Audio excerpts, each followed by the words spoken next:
Muy buenas noches.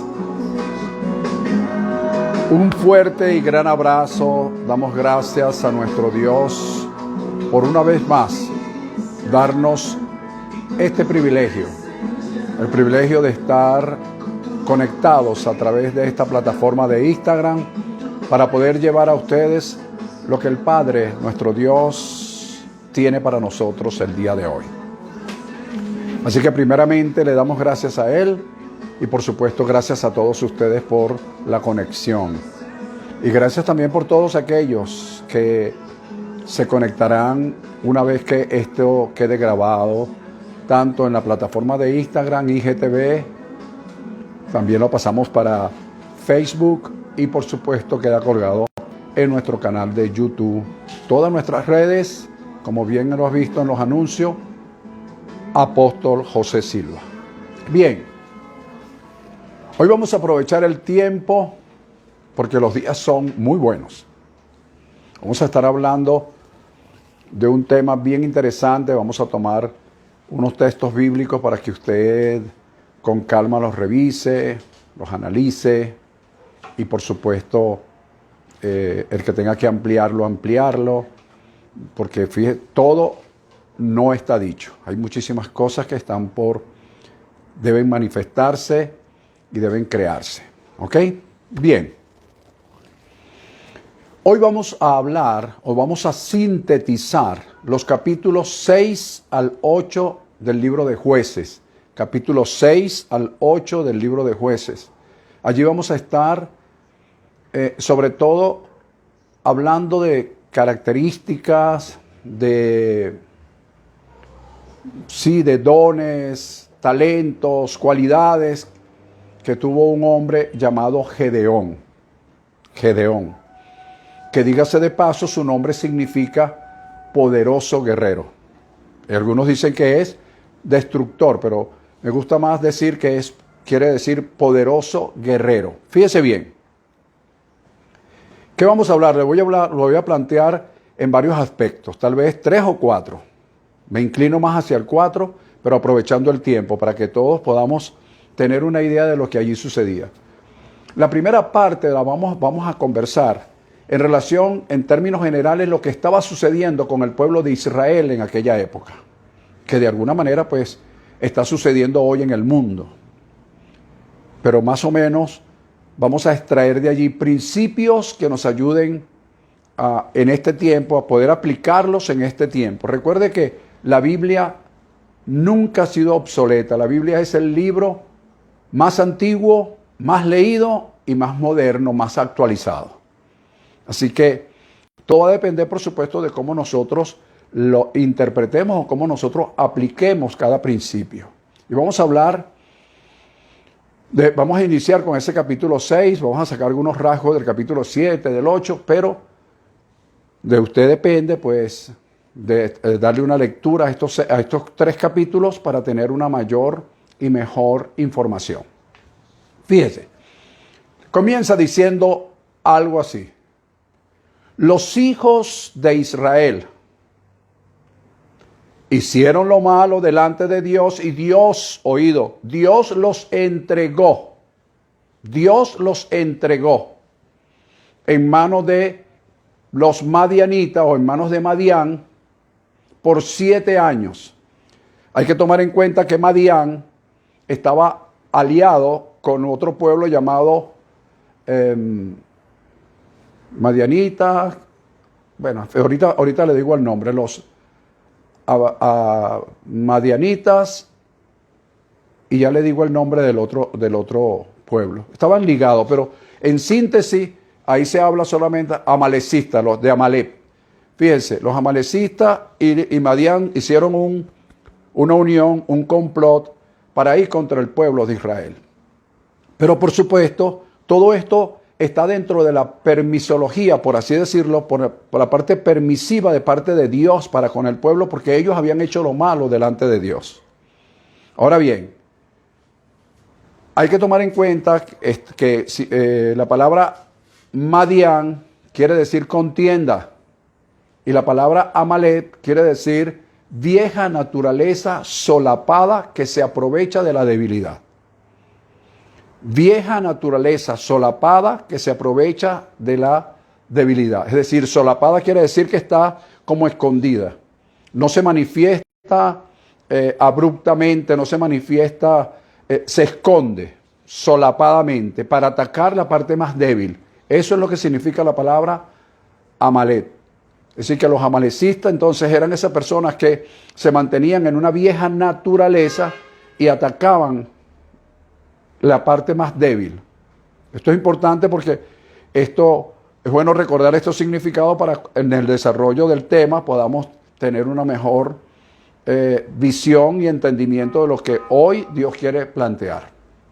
Ahora bien, se dice que Israel vivía en cuevas en esa oportunidad. Durante 7 años vivían en cuevas hechas en las montañas, en cavernas.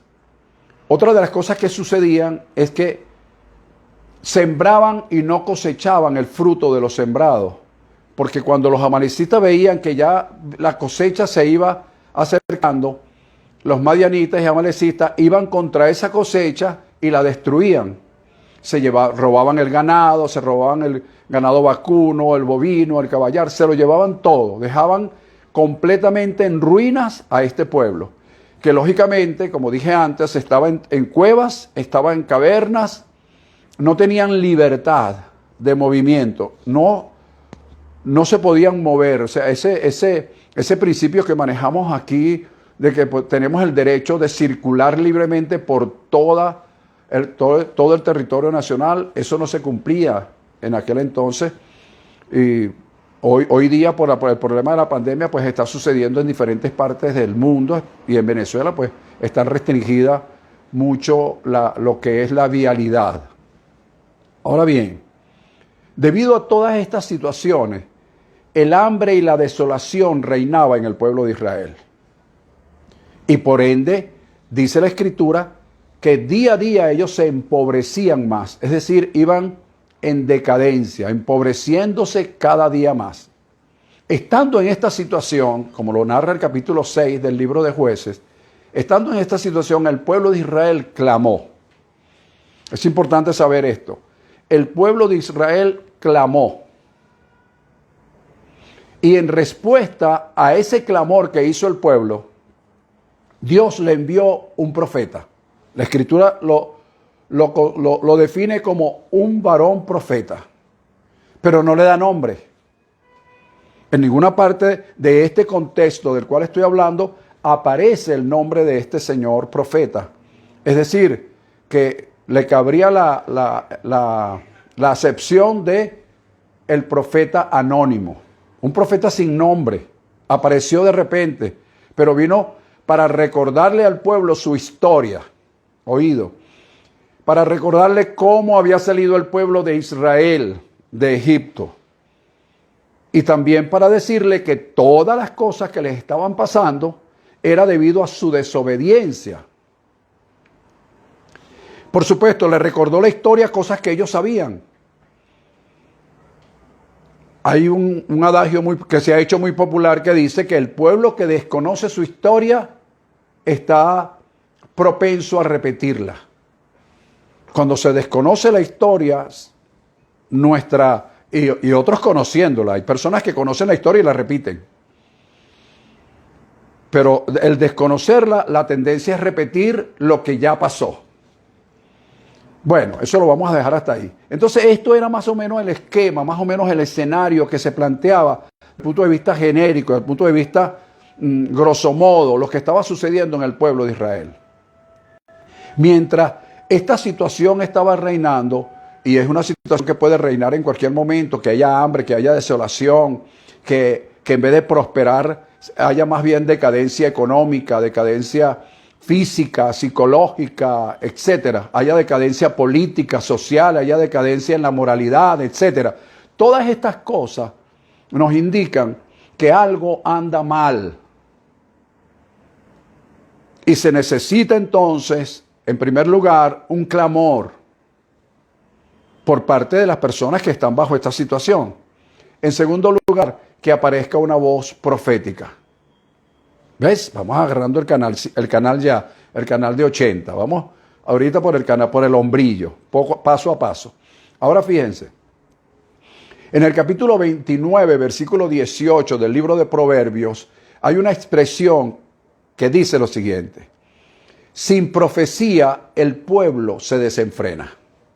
Sin profecía el pueblo se desenfrena.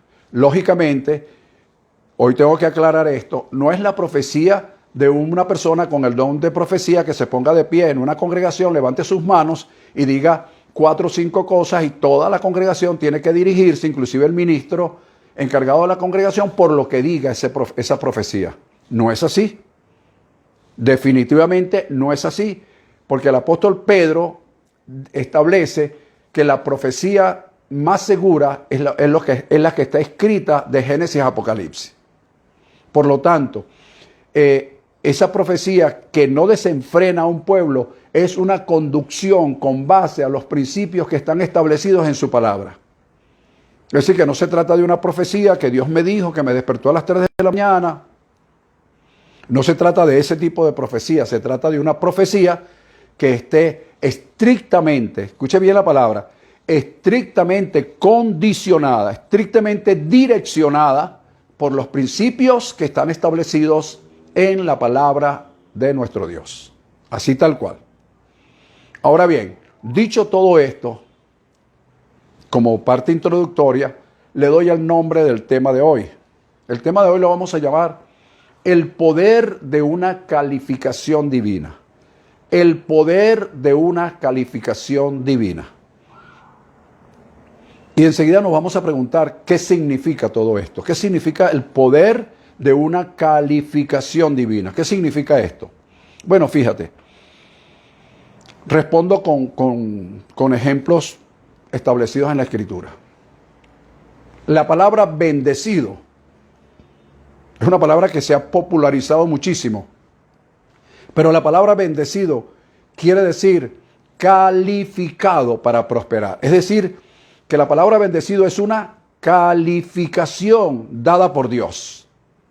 Lo que pasa es que al popularizarse, todas las personas comienzan a decirse unos a otros bendecidos y se ha tornado en una palabra que lastimosamente ha ido perdiendo, ojo, no la esencia de la palabra como tal, pero ha ido perdiendo entre los practicantes de esta palabra, entre los parlantes de esta palabra, ha ido perdiendo su esencia como tal, porque le dicen bendecido a todos y a todo. Inclusive he oído personas que molestos con alguien le dicen, no chico, es que este bendecido. Entonces esa palabra ha ido dentro de este mover parlante, ha ido perdiendo su esencia como tal. Pero su etimología sigue vigente. Y Dios nos dice que bendecido es que Él nos califica para prosperar. Y no todo el mundo está calificado para prosperar. Entonces otras calificaciones son escogidos, elegidos, predestinados, justificados. Esas son calificaciones que Dios nos ha dado. Es decir, esas calificaciones tienen un poder que nosotros muchas veces lo desconocemos, simplemente repetimos. Simplemente estamos repitiendo las cosas. No, somos predestinados, no, somos escogidos, somos elegidos.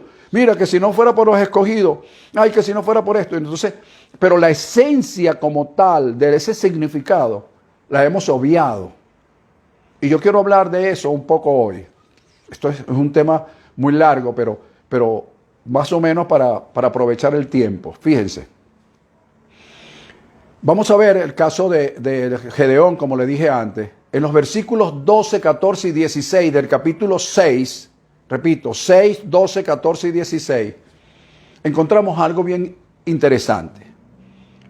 El ángel del Señor, representante de Dios, yo diría que es una teofanía. ¿Por qué? Porque aceptó adoración. Esa teofanía del ángel del Señor se le presenta a Gedeón y le dice lo siguiente: varón esforzado y valiente. Lo calificó. Le dio una calificación. Más adelante le dice, ve con esta tu fuerza. Calificó que ese varón esforzado y valiente tenía una fuerza.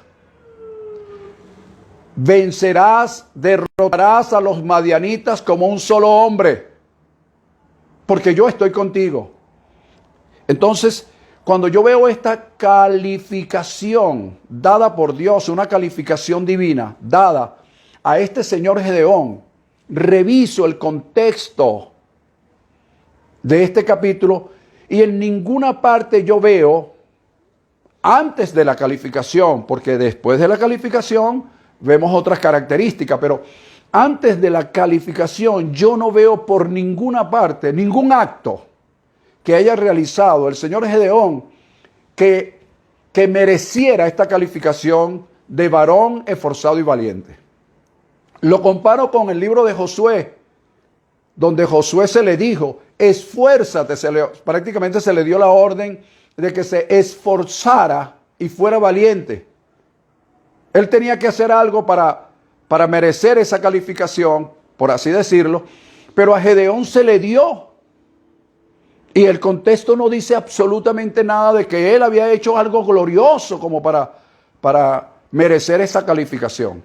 Por el contrario, o por lo contrario, según el relato bíblico, yo veo que Gedeón más bien era un hombre que no tenía nada de esforzado ni de valiente.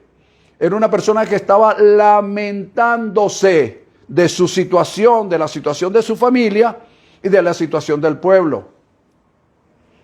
Inclusive quería saber dónde estaba ese Dios que sus padres, sus abuelos, su línea ascendente le había hablado. Un Dios de maravillas, un Dios de portentos, de proezas, de milagros, de maravillas, entre otras cosas. Pero él no veía nada. Y él le dice al ángel, si Dios está con nosotros, ¿por qué no suceden estas cosas? Que es la pregunta que se han hecho cualquier cantidad de personas, porque los, entre comillas, cristianos, por darles un nombre, o estudiosos de la Biblia, pues voy a decirlo para no ofender, los estudiosos de la Biblia cada vez que están pasando por alguna situación difícil se preguntan ¿dónde está Dios? Pero cuando ellos están bien, dice que Dios reina en su corazón y dicen que el corazón de ellos es el trono del Señor.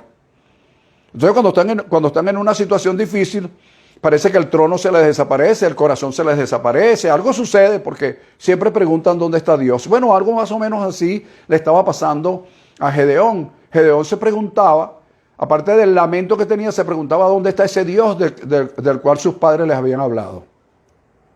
Otra cosa que yo veo, contraria a algunos teólogos que he leído, que dicen que Gedeón era un hombre muy modesto. A mí me parece que más que modesto, era un hombre que tenía la autoestima no lo suficientemente alta para. Entonces cuando leemos todas estas cosas y vemos todas estas cosas, nos preguntamos, ¿cómo es que Dios, por medio del ángel, le da esta calificación? Varón esforzado y valiente. No había entonces, o no hubo, desde mi punto de vista, a esta calificación, algo que fuera meritorio para el señor Gedeón. Pero ya el ángel le había dicho, lo había calificado. El ángel le había dicho, eres un varón esforzado y valiente. Y ahí es donde hablo entonces del poder de una calificación divina. El poder que tiene cuando Dios te califica y tú logras hacerte uno con la calificación que Dios te da. Es decir, que las calificaciones que Dios puede darnos tienen un poder que van más allá de nuestra situación psicoemocional, que van más allá de la situación política, social o económica, como en este caso estaba sucediendo con Gedeón, donde nosotros no podemos muchas veces entenderlo, pero la calificación Dios nos las da en presente, aunque ésta se manifieste en futuro. Voy a repetir, la calificación Dios nos las da en presente, aunque ésta se manifieste en futuro. Porque en el futuro es que vamos a ver que en verdad este señor Gedeón se esforzó, pero como Dios habla en presente y en pasado, para luego mostrarlo en futuro, Dios le da una precalificación desde el punto de vista humano, pero una calificación divina desde el punto de vista de Dios. A ver si vamos entendiendo esto, o a ver si me estoy explicando. Entonces, esto es lo que estaba sucediendo. Una calificación divina dada a Gedeón, varón esforzado y valiente. Repito, sus cualidades no eran meritorias de esta calificación, pero fue una calificación dada por Dios y al ser dada por Dios ya tenía un poder. Dios me dice que soy bendecido, que estoy calificado para prosperar, yo debo creerlo. Dios me dice que soy sellado con el sello del Espíritu Santo. Dios me dice que he sido ordenado para vida eterna, que he sido justificado, que he sido predestinado. Y eso tiene que tener un poder en mi vida. No debo repetir y repetir constantemente algo sin que nada suceda. Yo tengo que comenzar a vivir conforme a esa calificación que Dios me ha dado, y esa calificación es la que va a generar un poder. Repito, esa calificación es la que va a generar un poder, el poder de una calificación divina. Y nosotros hemos sido calificados de varias formas. Ok, vamos a entrar ahora en el punto de algunas características que tenía Gedeón. Y la vamos a comparar con nuestro tiempo presente. En esta finalizando esta segunda parte, si no me equivoco, de esta segunda parte, ¿ok? Unas características que tenía Gedeón. ¿Cuáles eran esas características? Fíjate lo que estaba pasando. Gedeón estaba en un lugar, dice la escritura, que estaba sacudiendo el trigo. Yo me imagino que estaba con un tapiz, con un sedazo, que lo llamamos hoy día así sedazo, cirniendo, quitándole las escorias al trigo, de alguna forma. En esa forma lo encontró el ángel. Ahora, el trigo es símbolo de la palabra. Y cuando yo veo que este señor allá estaba cirniendo el trigo, yo me pregunto en este tiempo, ¿hacemos nosotros lo mismo con la palabra? Mis amigos predicadores, mis amigos pastores y maestros. Por ejemplo, en el ministerio nuestro he enseñado de 1000 formas a que la palabra hay que filtrarla. Y eso es lo que estaba haciendo Gedeón, simbólicamente hablando. Estaba filtrando, estaba cirniendo el trigo, fíjate bien, para esconderlo de los madianitas. ¿Quiénes eran los madianitas? Ya dijimos que Madián quiere decir contienda. Y por supuesto esconderlo de los amalecitas, que quiere decir vieja naturaleza. Una vieja naturaleza solapada, es decir, encubierta, que ataca a lo más débil, como una serpiente, que está escondida para atacar. Entonces, cuando yo agarro esa palabra del señor Gedeón en aquel entonces y la comparo con hoy, Dios me está diciendo, mira hijo, o como digo yo siempre, mira mijito, tienes que filtrar la palabra, tienes que quitarle la escoria de la religiosidad, tienes que quitarle la escoria de los usos y de las costumbres, de los rudimentos y de esas profecías madrugueras que siempre se están dando. Esas profecías que Dios me despertó a las 3 de la mañana y me dijo, Ramón, oye, hay que agarrar la palabra y tienes que tener un sedazo. El mejor sedazo, quiero decirte, es la cruz de Cristo. Ese es el mejor sedazo. Agarrar y filtrar la palabra por lo que Jesús hizo en la cruz y por la revelación de gracia y reino que Dios puso en el corazón de un hombre llamado Pablo. Ese es el filtro, ese es el sedazo. Ahora bien, cuando yo veo que yo debo filtrar la palabra, hacer con esa manera con ese sedazo, yo filtro la palabra limpiándola de toda la tradición, de los usos, de las costumbres, de los rudimentos, para poder servir una palabra limpia y que sea una verdad, como dijo el apóstol Pedro, una verdad presente. ¿Ves? Eso era una de las características que tenía Gedeón, que es bueno que como principio lo apliquemos nosotros en este tiempo. En segundo lugar, Gedeón demandaba respuestas. ¿Por qué? Porque sus padres les habían hablado de un Dios portentoso, de un Dios todopoderoso que hizo maravillas, que abrió el mar, que sacó agua de la peña, que detuvo el río Jordán, que abrió el río Jordán. Una cantidad, estuvo 40 años, el pueblo de Israel y sus ropas no envejecieron. En fin, una cantidad de cosas, de maravillas. Y él comenzó a demandar respuestas. Porque él quería ir un poco más allá de la historia. Él quería ir más allá de la filosofía bíblica. Él quería ir más allá, ojo, no estoy diciendo que la Biblia sea filosofía, sino que los hombres hemos convertido las concepciones bíblicas en filosofía humanas. Las hemos traído y la hemos convertido en una filosofía. Bueno, porque es que la Biblia dice en Apocalipsis, capítulo 5, versículo 17. Y vivimos diciendo un poco, somos muy letrados Entonces nos volvemos filósofos en las Escrituras. Entonces Gedeón demandaba el conocimiento práctico.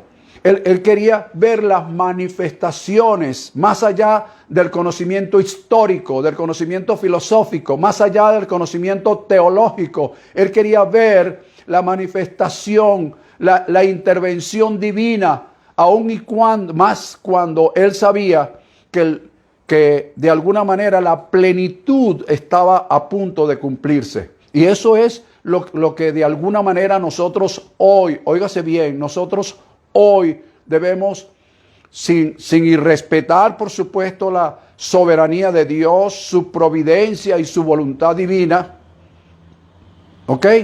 Debemos demandar eso, demandar el cumplimiento de su palabra, demandar el cumplimiento de la plenitud divina. Para ir más allá de los filósofos, para ir más allá de la teología, para ir más allá de la historia bíblica.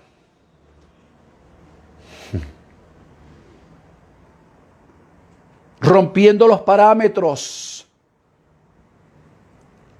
Yo sé que algunas personas se sienten como, oye, y Dios no se irá a poner bravo, y Dios no sé qué. Mire, amigo, Dios dice en su palabra, es bueno que lo sepa, Ezequiel capítulo 36, versículo 37, que Él quiere que nosotros le solicitemos. Le solicitemos. Para Él hacer las cosas necesita solicitud. Entonces, cuando tú demandas algo, tú estás solicitando. Pero si tú te quieres quedar con lo filosófico, con lo histórico, con lo bonito de la Biblia, y gloria a Dios, y Moisés hizo, y el otro hizo, y Josué hizo, y Pablo hizo, ¿y cuándo vamos a hacer nosotros? Entonces esas son personas referentes, son muy buenos, pero en nuestro tiempo tiene que haber una aplicabilidad de esa verdad histórica, de esa verdad bíblica, de esa verdad teológica.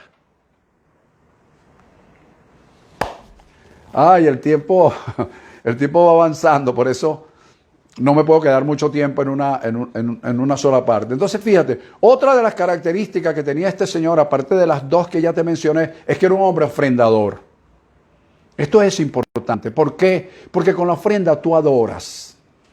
Él no estaba, fíjate, le robaban el ganado vacuno, el bovino, el caballar, todo. Dice la Escritura que cada día iban empobreciéndose más. Estaban empobrecidos y devastados. Les robaban las cosechas. Y sin embargo, él no desaprovechó la oportunidad de ver el ángel del Señor allí y darle una ofrenda. Enseguida le dijo, quédate aquí mientras voy y preparo una ofrenda para ti. Y el ángel le dijo, está Dios presente, me está dando una palabra, por lo tanto yo no voy a desaprovechar. Disculpe, el video se puso en pausa en un momento, pero ya, seguimos. Ahora fíjense. Entonces, era un hombre ofrendador, otra de las características. Otra característica que para mí es la número 4 aquí en este estudio que estoy dando, es que él construyó un altar de adoración. Él construyó un altar y le puso por nombre Elohim Shalom. En la Biblia Reina Valera dice Jehová Shalom, en otra puede decir Yahweh o Yahweh, sí, puede decir, en otras puede decir Yah, simplemente, pero en realidad es Elohim Shalom. Dios es mi paz. Otra de las cosas que hizo como número 5 es que el hombre obedeció a Dios sin importar las consecuencias que trajeran su obediencia para con él. Él no se puso a pensar, ¿y si me va mal? ¿Y si me va bien? ¿Y qué van a decir los demás? ¿Qué va a decir mi papá? Porque una de las cosas en las que él obedeció fue destruir los altares de Baal, que lastimosamente su padre, parte de su familia había caído en ello. Es decir, él aceptó la obediencia. Entonces estamos hablando de que era una persona que filtraba la palabra, en primer lugar, una persona que demandaba respuestas, demandaba manifestaciones de parte de Dios. Otra tercera es que era ofrendador. Cuarto, era un hombre o era un adorador porque levantó un altar de adoración.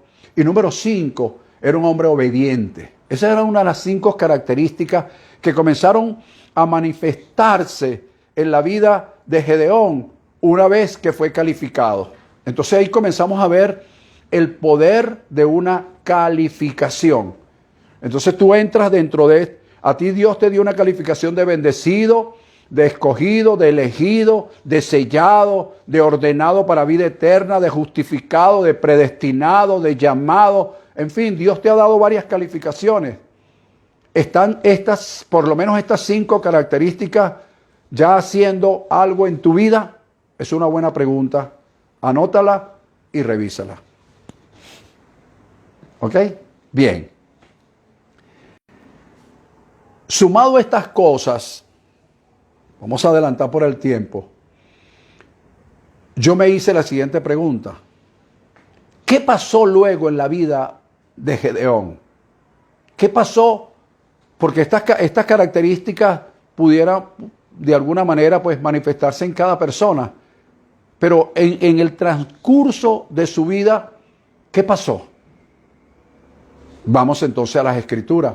En el capítulo 6, versículos 36 al 40, hay una expresión que él dice, si tú has de salvar al pueblo de Israel con mi mano, como has dicho, quiero que me oigan también aquellas personas que de alguna manera saben lo esencial de nuestro ministerio, la parte intrínseca que está allí. Si tú has de salvar al pueblo de Israel por mi mano, como has dicho, le puso una condición. Y luego en los otros versículos, él pone el vellón, que todo el mundo conoce lo que es el vellón, pone el ejemplo del vellón, etc. Él hace varias cosas. En este tiempo nosotros no necesitamos ponerle un vellón a Dios. ¿Por qué? Porque tenemos el mejor vellón. Tenemos 66 libros escritos, colocados en la Biblia. Tenemos el Espíritu Santo que nos guía a toda verdad. En aquel entonces, estas herramientas como tal no estaban en las manos del señor Gedeón. Por lo tanto, él tuvo que poner un vellón. Si vas a salvar a Israel por mi mano, como has dicho, colocó el vellón. Y Dios lo dejó. Y Dios le dio la respuesta. No está mal que tú pidas manifestaciones, pero siempre encuadrado en lo que establece Génesis, Apocalipsis, en lo que establece no la letra, sino los principios intrínsecos en ella. Porque antes te hablaba de que había que filtrar como lo hizo Gedeón. Espero estarme haciendo entender. De todas maneras, vuelve a escuchar vuelve a ver el video y si tienes alguna duda, no tengas temor de hacer las preguntas porque yo estaré listo para responderte. Fíjate. Entonces, una de las primeras cosas que yo veo post calificación divina, hombre esforzado y valiente, varón esforzado y valiente, esa calificación que Dios le dio, eso comenzó a generar un poder en la vida de él. Hoy, repito, tenemos calificaciones como bendecidos, escogidos, elegidos, introducidos en su propósito, somos sellados con el sello del Espíritu Santo, somos justificados, somos predestinados, somos llamados, somos conocidos. Tenemos una calificación, pero múltiples calificaciones. Entonces hay que darle poder a esa calificación en nuestras vidas, porque ellas en sí tienen un poder. No podemos andar por el mundo diciéndole a todo el mundo, ¡epa, bendecido! ¡Epa, ¿cómo estás, bendecido? Y no pasa nada. Algo tiene que comenzar a pasar, como comenzó a pasar en la vida de Gedeón. A él lo calificaron. ¿Cuál fue la calificación? Varón esforzado y valiente. Y él no tenía nada de eso. Pero él entendió el poder. Y cuando entendió el poder de la calificación en su vida, comenzaron a suceder cosas. La primera, Según, como ya le dije, el capítulo 6, versículo 36 al 40. Él tuvo una disposición, oído con esto, como la debemos tener nosotros en este tiempo, una disposición de dirigir, de gerenciar e incluso de gobernar, si era necesario, siempre y cuando el Espíritu de Dios lo guiara. Porque eso fue lo que él dijo. Él dijo, si vas a salvar a Israel, si has de salvar a Israel por mi mano, como has dicho, entonces estoy dispuesto. Tengo una disposición. Estoy dispuesto a dirigir. Estoy dispuesto a gerenciar. Estoy dispuesto a gobernar de ser necesario, pero bajo tu dirección, bajo tu guianza. No porque un partido político me lo pida. Estoy dispuesto a. Ya por ahí, ya vi un pensamiento por ahí. Bueno, pero es que aquí lamentablemente para poder entrar en la política tienes que estar en un partido político. Sí, esas son las normas humanas, pero yo estoy hablando de las divinas. Estoy hablando de el poder de una calificación divina. No se te olvide, es el poder de una calificación divina, no de una calificación humana. Sigo. Fíjate, este señor Gedeón, sin ser militar, formó un ejército. Sin ser militar, formó un ejército para levantarse contra los madianitas y los amalecistas. Sin ser militar, sin ser un estratega. Dios lo ungió con eso. ¿Pero cómo? ¿Cómo fue? ¿Le echó aceite? ¿Le montó la mano? No. Le dio una calificación y él la entendió. Él la asumió. Como estoy seguro que tú, a partir de hoy, vas a asumir esa calificación de bendecido, de escogido, de elegido, de predestinado. Y no que la vas a tener como, no sé, ay, aquí tengo unas credenciales y saca las credenciales. Soy bendecido, soy escogido, soy elegido. Ay, ¿para qué? Para irme para el cielo. Ah, bueno, que te vaya bien. Que te vaya bien. Disfruta tu cielo. Número 2. Dependencia absoluta de Dios y su cobertura. Fue el otro poder que se manifestó en él. ¿Cómo lo sabe, pastor? Capítulo 7 del mismo libro de Gedeón, los primeros 8 versículos, se dice que él hizo un llamado para que gente se reuniera con él, tocó un cuerno y la gente se reunió. Y él dijo, mira, necesitamos luchar contra los amalecistas, con los madianitas que nos tienen arruinados. Tienen arruinado el país. Hizo un llamado. Y dice la escritura que se juntaron con él 32,000 hombres. De esos 32,000 hombres, Dios dijo, mira, ¿sabes qué? Son demasiados. Y cuando obtengan la victoria van a decir que fue porque ellos eran bastantes. No me van a dar la gloria a mí, sino se van a agarrar la gloria para ellos. Como pasa ahorita, hoy día. Nosotros estamos dando la olla de la sopa. Nosotros estamos alimentando no sé cuántos huérfanos. Está bien, pues sigue ahí, dale por ahí es. Entonces todo el mundo ahora tiene una sopa. Ahora no hay un ministerio nacional, por lo menos, que no salga a evangelizar con una olla de sopa. Ahora sí es verdad, lo llaman los soperos ahora. Entonces, este hombre reunió esa cantidad de gente y le dice, son muchos, se fueron 22,000. Hizo correr una voz y 22,000 se fueron. Usted lo va a leer. Luego quedaron 10,000 y todavía Dios sigue diciendo, mira, son demasiados, ¿vale? Los lleva al río y les pone una prueba, que el que tome agua de una forma y el que tome agua de otra forma, usted lo va a leer allí. Y resulta que 9,700 se fueron y quedaron solo 300. Y el pueblo de Amalek, solamente el pueblo de Amalek, tenía un ejército de 15,000. sin contarlos a los madianitas. Con 300 hombres, 300. Es decir, que de 32,000, Dios bajó a eso, a menos del 0,94%, ni siquiera el 1%, porque el 1% son 320. Y menos del 1%, el 0,94%, no llega, unas milésimas menos. Con eso Dios preparó a este hombre. ¿Sabe por qué? Porque cuando Dios tiene, oído con lo que voy a decir, cuando Dios tiene una misión especial, oído, Dios ni suma ni multiplica, Dios resta. Cuando Dios tiene una misión especial con un ministerio, con un hombre, con una mujer, Él ni suma ni multiplica, Él resta para que toda la gloria sea de Él, porque es la única forma de que nosotros seamos capaces de darle toda la gloria a Él y decir, si no fuera por ti no lo hubiésemos hecho. Porque si tenemos cantidad de personas, con tomar una ofrenda es más que suficiente.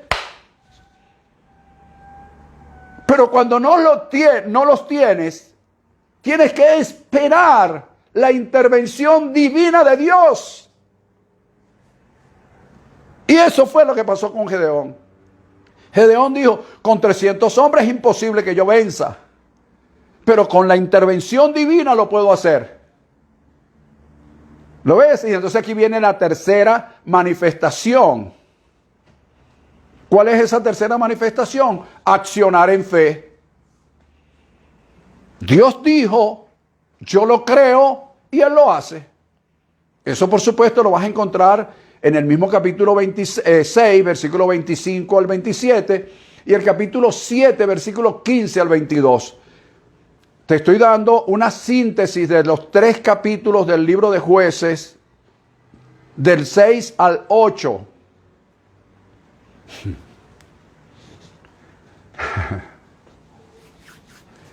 Entonces fíjate, Dios quería que los hombres que acompañaran, oído con esto también, para aquellos que me conocen, o que creen conocerme. Dios quería que los hombres que acompañaran a Gedeón en esta misión especial también tuvieran un entendimiento claro, específico de lo que significa el poder de una calificación divina. Porque él la había entendido. Él como líder lo había entendido. Pero Dios quería que los fueran a acompañar también tuvieran ese entendimiento, o por lo menos tuvieran idea de lo que significa una calificación divina. Los 22,000 más los 9,700 no entendían eso y Dios lo supo. Y por eso Dios dijo, no me conviene tanta gente, porque necesito gente con entendimiento de lo que es una calificación que yo le he dado a este hombre. ¿A quién? A Gedeón en aquel entonces. La calificación que Dios hoy te ha dado. Hoy nosotros necesitamos realmente entender y comprender qué significa ser bendecido. Escogido. ¿Para qué fue escogido? Para crecer, nacer. No se necesita. Los animales también nacen, crecen, se desarrollan y se multiplican. No necesita ser escogido para eso. No necesita ser elegido para eso. Bien. Entonces la tercera, fe en acción, accionar en fe, de acuerdo a lo que Dios nos ha dicho. Número 4, ser ejemplo. Oh, cosa más grande, dijo el cubano. Mira, ser ejemplo con tu proceder y testimonio. Tener la dignidad, oído con esto, tener la dignidad de decirle a tus seguidores o decirle a tus discípulos, hagan como yo hago. Eso fue lo que hizo Gedeón. Eso fue lo que generó el poder de una calificación en su vida. Hagan como yo hago.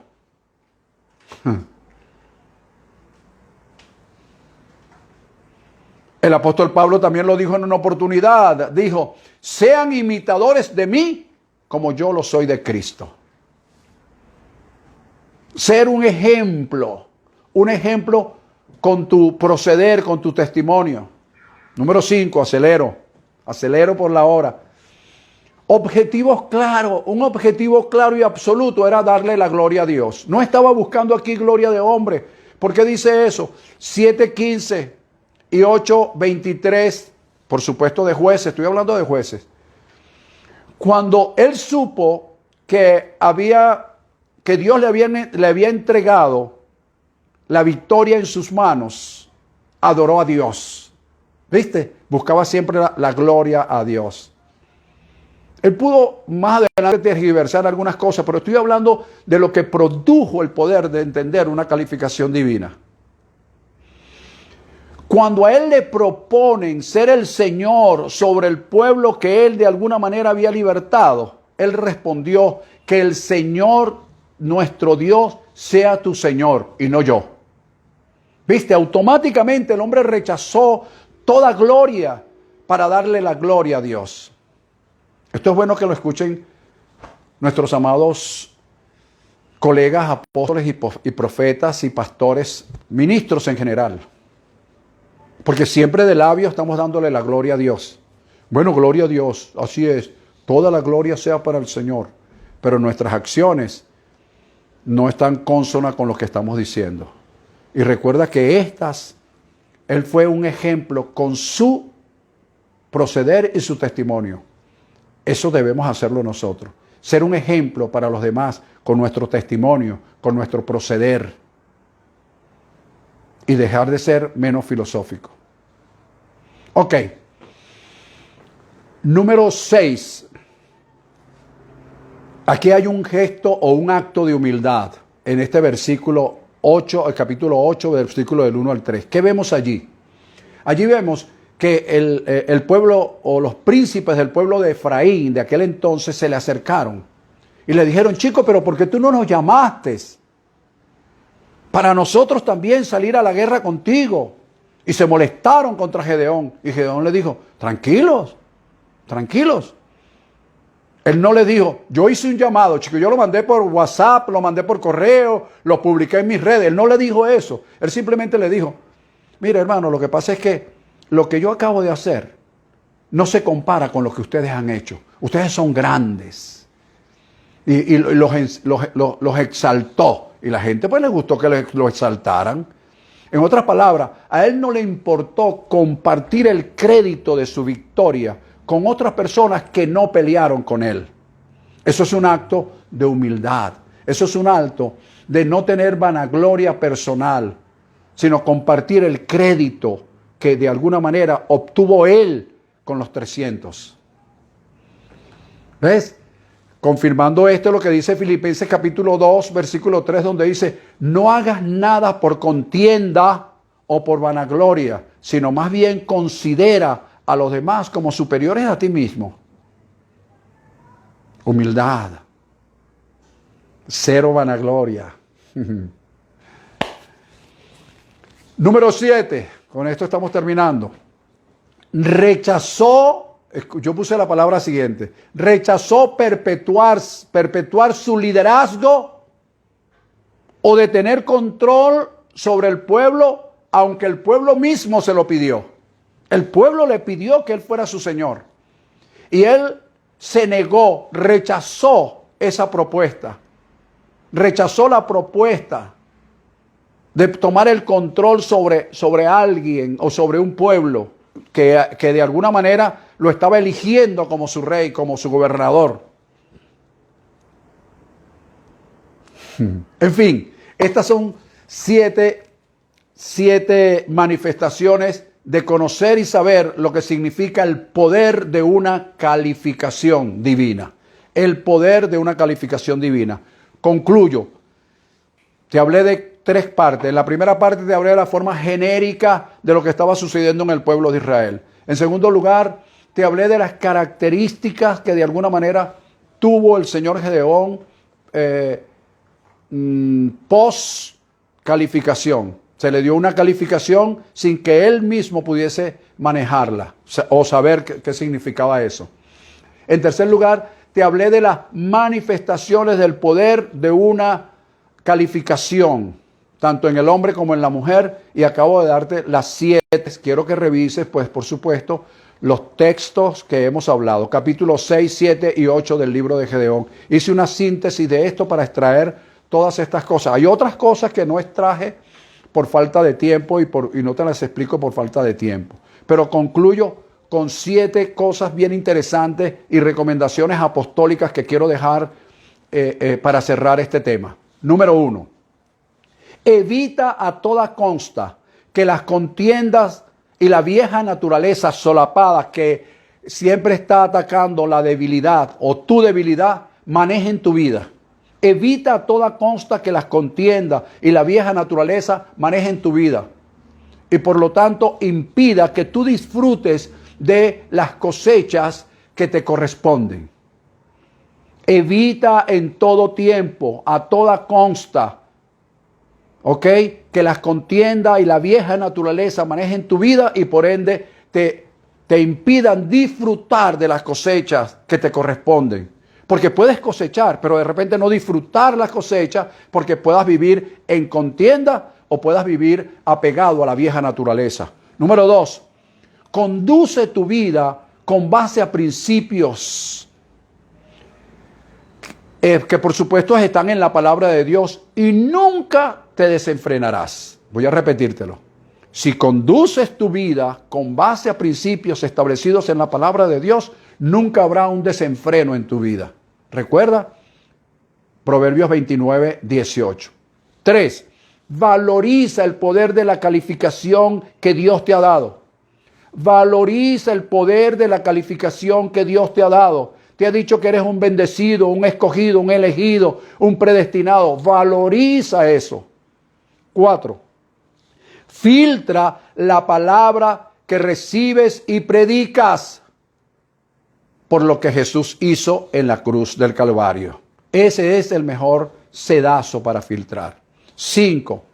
Ve más allá de la sutileza de las filosofías lógicas, las teologías, las historias, las costumbres, y ten siempre un proceder y un testimonio delante de los demás para que tú puedas ser ejemplo para ellos.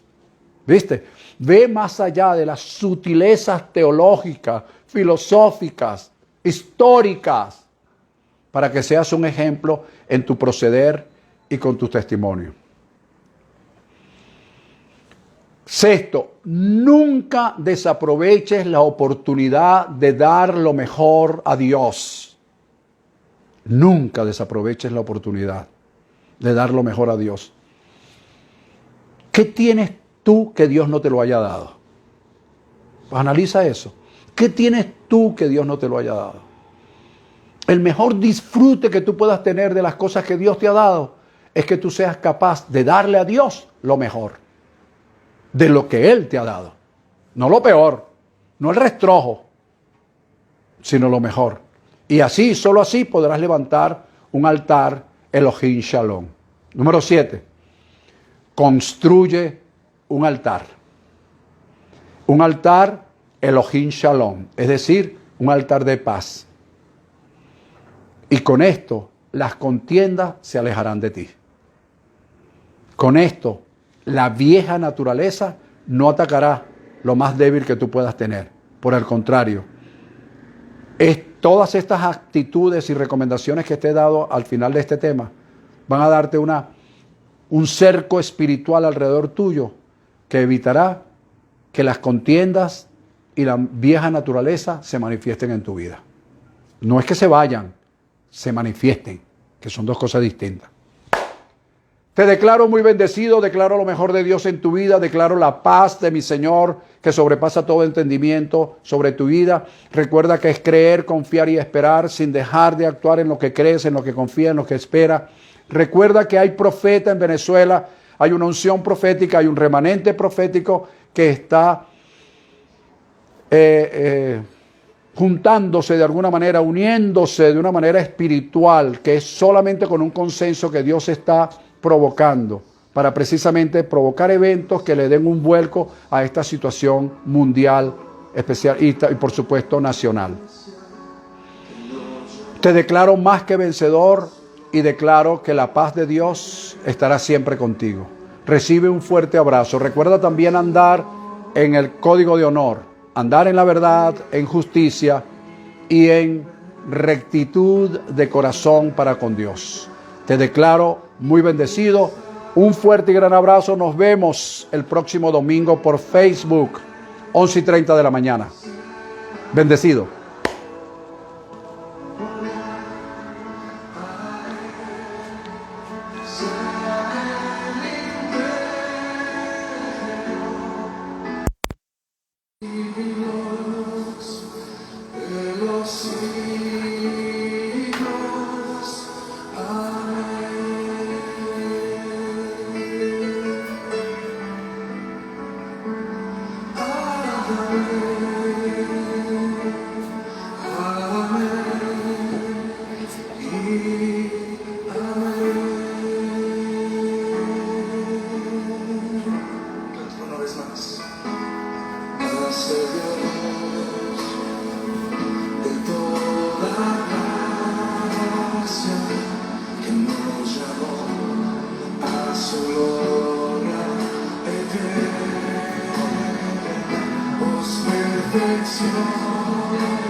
Perfección y